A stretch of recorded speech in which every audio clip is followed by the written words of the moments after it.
What's poppin', T Squad? It's your girl Keisha, and I'm here with tonight's all shade Real Housewives of Atlanta review. But before we start, I have some behind the scenes tea for you guys. So, Kevin McCall, Eva Longoria, Eva Marcel's baby daddy. Remember, he tried to get custody of their daughter Marley. Well, the case regarding their 5-year-old daughter Marley Ray Sterling has been shut down. Kevin McCall's attempt to establish custody of Marley along with child support has been dismissed permanently because they know that nigga is crazy, and after he fought with the security and cops at the damn courthouse, it was obvious that he was not going to get custody or any type of communication with that child. So congratulations to Eva Marcel that she keeping that crazy nigga away from that baby. So on last week's episode, Nene posted this picture of herself on her Instagram and captioned it and added Cynthia in it and said, at Cynthia Bailey 10, still trying to convince the world that she only responds to my many interviews. It's actually reversed. I did one interview, the only one they can show in the red, responding to her 7 to 8 interviews. Me and my team be chilling. We ain't thinking about you, girl. But you're thinking about her right now by talking about her, which goes to show that you're pressed like a panini, bitch. What are you talking about? It ain't even got nothing to do with the one interview you did this summer. You've done 50 million interviews before that throughout the years. Anytime y'all have gotten into it and she kept her mouth shut, but this time she's had enough of you, you Billy Goat Gruff. Like, shut up. So on Watch What Happens Live, this happened on Watch What Happens Live this past week. Watch this. Oh, wait a minute. Hold up. Confessional looks this year. Nene's confessional looks this year is the same dress she wore to our big doorbell show in LA where the strap broke. So I guess she fixed her strap, which we love. You know what? We just love our eagle-eyed researchers here. Why, was that shady? I didn't mean for that to be shady. You're just like me. I didn't mean to, but sometimes it comes out shady. Okay. By the way, one of Nene's confessionals. So Nene then, of course, had something to say about that. She said, can somebody please tell me what was the point of this? Like, I don't get it. That was 2 years ago. I wore this dress once, so I can't sit in a confessional with it on. At Bravo, Andy. How many times have you recycled your suits and ties? Pointless, messy. Why you care? It's enough that we RHOA ladies come for each other, and now we have to worry about executives coming for us. No, I mean coming for me. It's not cool. Wasn't you interviewing those girls? What you mad about? Y'all say coming for me, but soon as I say something or do something I'm wrong, I don't appreciate this at all. First of all, there wasn't even nothing to get mad over. First of all, it was a stupid thing to point out. I don't know if they had a slow news week, they couldn't think of nothing else funny, but it was dumb to even point out. And then it wasn't even nothing to even get mad at. But, you know, this is Nene. She don't like nobody to talk about her fashion style. But there wasn't even nothing to clap back at, even respond to. It was stupid. It wasn't funny. It had no impact. So there wasn't even anything to complain about. But, you know, she just wants to have a reason to stay in the press.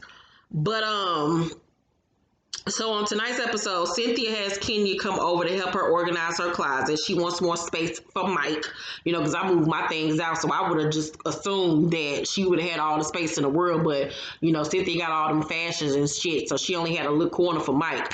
So she can't blame it on me no more and say I got all my shit in the closet. So, Kenya, like, y'all not even engaged, so why are you making space for a man that ain't your, you know, man like that? And even though it comes across like she might be hating, I understand where Kenya is coming from. Like, girl, just slow down. Like, calm down. You just doing team too much. And I tried to tell Cynthia that, but, you know, Cynthia didn't want to listen to me, child. She got mad when I didn't want to be in the throuple with them no more. So, and for the slow folks, this is all jokes. But anywho, back into character. I tried to tell her about Mike or whatever, and just to calm the fuck down or whatever. Stop making a home for a man that ain't yours technically like that. Like, you gonna let him buy the cow before he done got the milk, or the milk before he done got the cow. Whichever way to come, chicken before the head egg, I don't fucking know. But just calm it the fuck down, Cynthia. Goddamn. So Cynthia reminds her that she and Mark were only together 5 minutes before she ran off and married him. So Cynthia, and you see how that turned out. So warnings. So Cynthia tells her that Marlo was upset about the marching band shit, and Kenya says, "I feel sorry for her." Cynthia says she was saying, "I know Kenya over there paying child support," and Kenya says she's known for pulling a lot out of her ass, including some 80-year-old dick. Ooh, child. That's why I don't fuck with her now. And Cynthia says that she's never gotten an opportunity to ask Marlo about Snakegate because she wants to know if she was the one that was recording her. She said it'll be messed up if she was the one who recorded Cynthia because she like, I've been knowing her for years. I wouldn't think that she would do nothing like that, but I wouldn't put nothing past her. So Cynthia asks her about Mark, and Kenya says that they're struggling right now.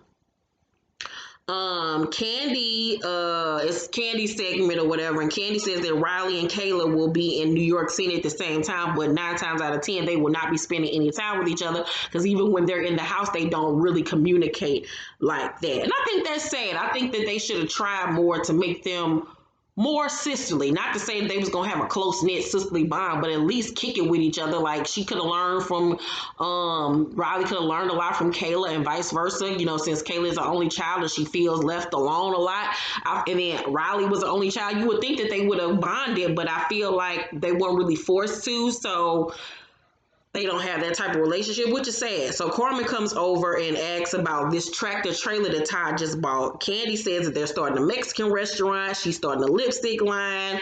They already got the first OLG restaurants. Todd wants to start an OLG breakfast place. They got the baby coming. They got the little bitty boy. They just got a lot going on.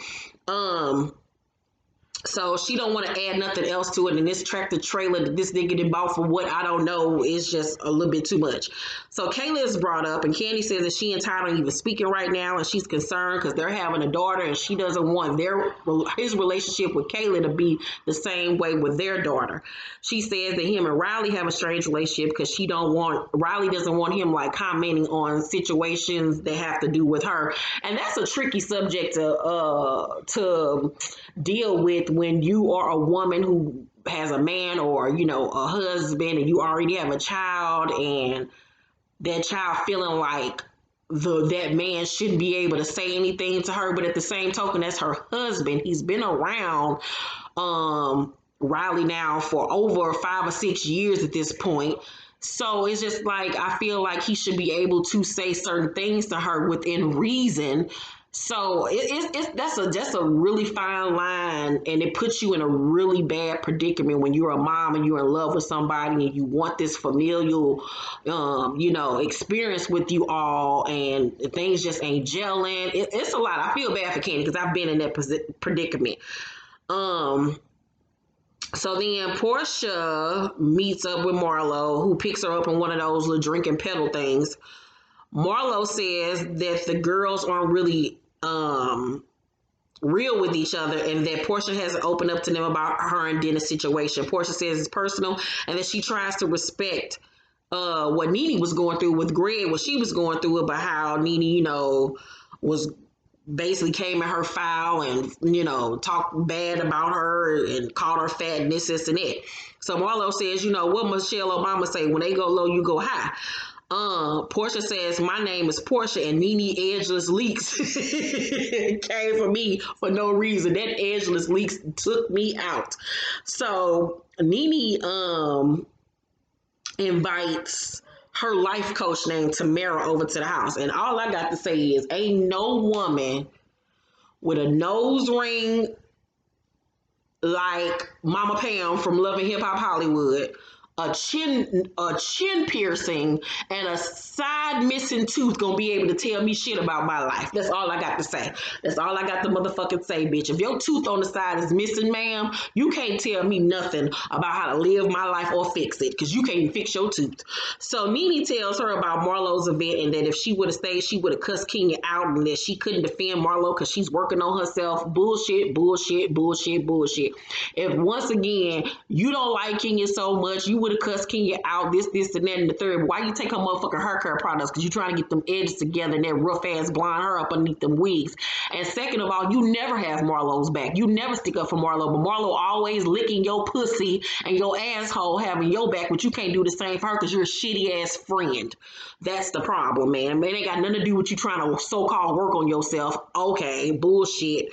So she says she wants to mend fences with the girls without apologizing because she doesn't know what she's apologizing for. Once again, the narcissism is just running rapid. How the fuck you want to mend fences with somebody without fucking apologizing? You sound fucking ridiculous. You the oldest bitch on this show, and yet you had all the silliest and the young-mindedest person on this motherfucker. So Tanya invited her on the trip to Canada. She said she's unsure if she gonna go, but you know it's gonna be explosive. It goes down in Canada.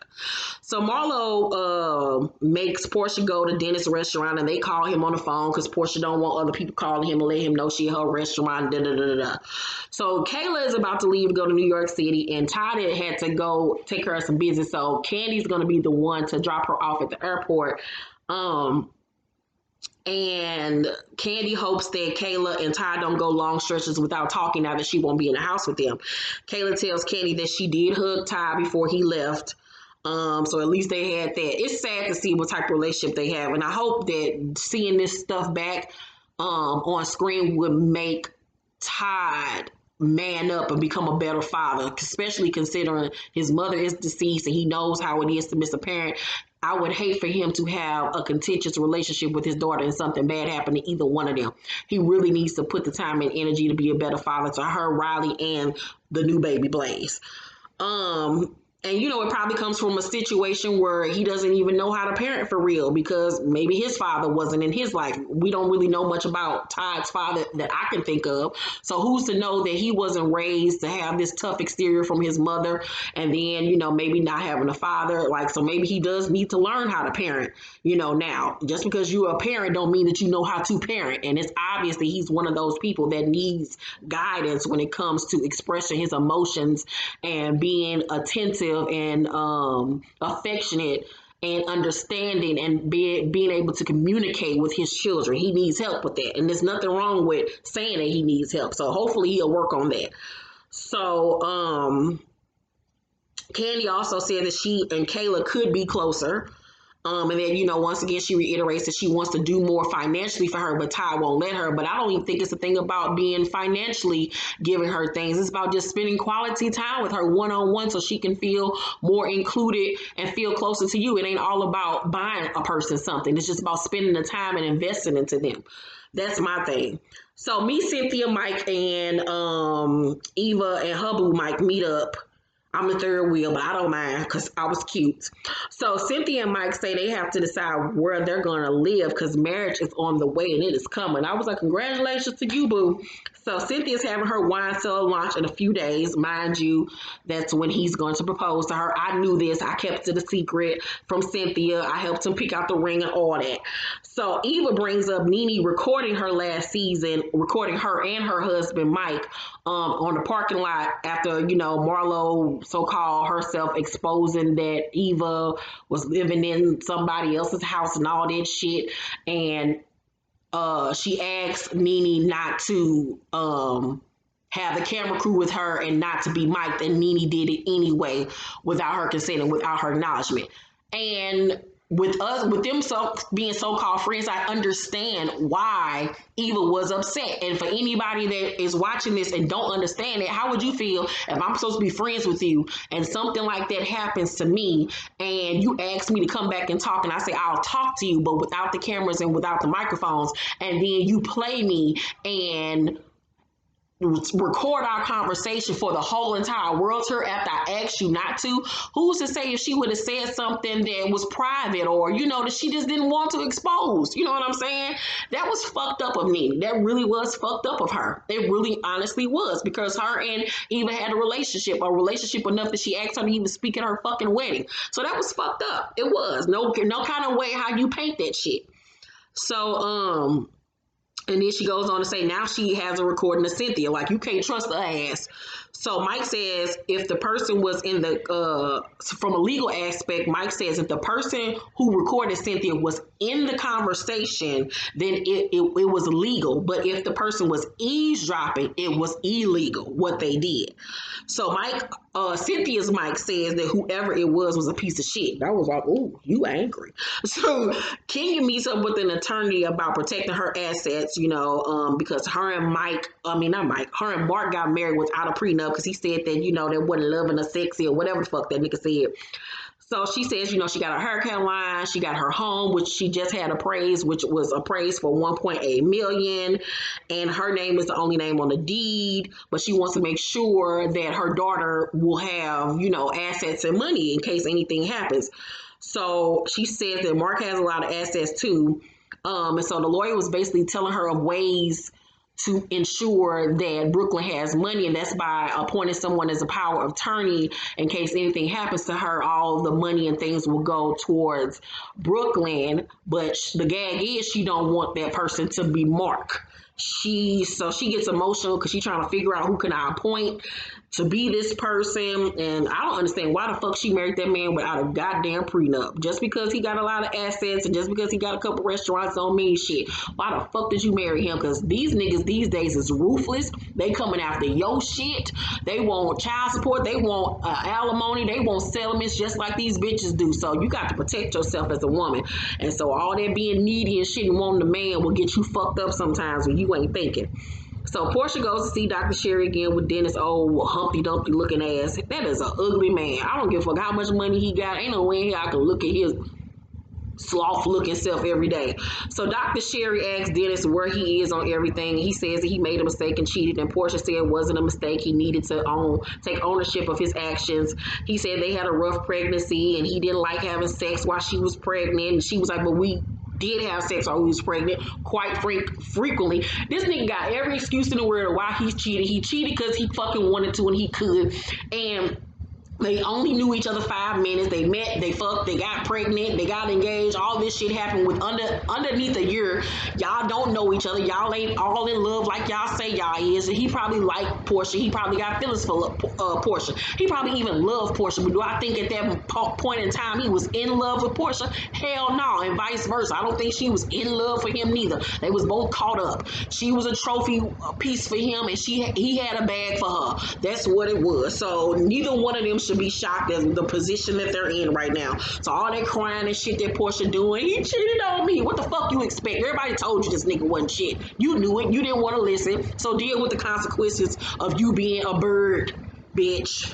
So he said that she had postpartum and that they cried together, and she was like, that's made it worse because you know what I was going through and you still cheated. And he said he made a poor decision and he was selfish, and then he let Porsha know how remorseful he was. And Porsha say she ain't wanted to tell him that she loved him because she didn't want to give him that like reward. And she says if he wants to be in the streets that he can keep on doing it, but if he really want to make it work, he'll have to prove it to her. And he says he wants to be a family. And she says that she wants her family too, but trust can't be given to him overnight. But they decide at the end of the therapy session that they're gonna work on their relationship. Girl, okay. Anywho, so let me know what y'all think about tonight's episode of Real Housewives of Atlanta. Let's talk down below. Make sure to thumbs up this video, like and subscribe, and hit that notification bell button. I have videos every day this week because for my blog, Miss. So I have a makeup tutorial coming this week, and me and Kyrese's conversations on parenting, motherhood, him being my son, all of that shit will be dropping this week. So be on the lookout for that. Thank you guys for watching this video. I love you guys. And if you have not seen my house tour video, make sure to check that out as well. Love you. Bye.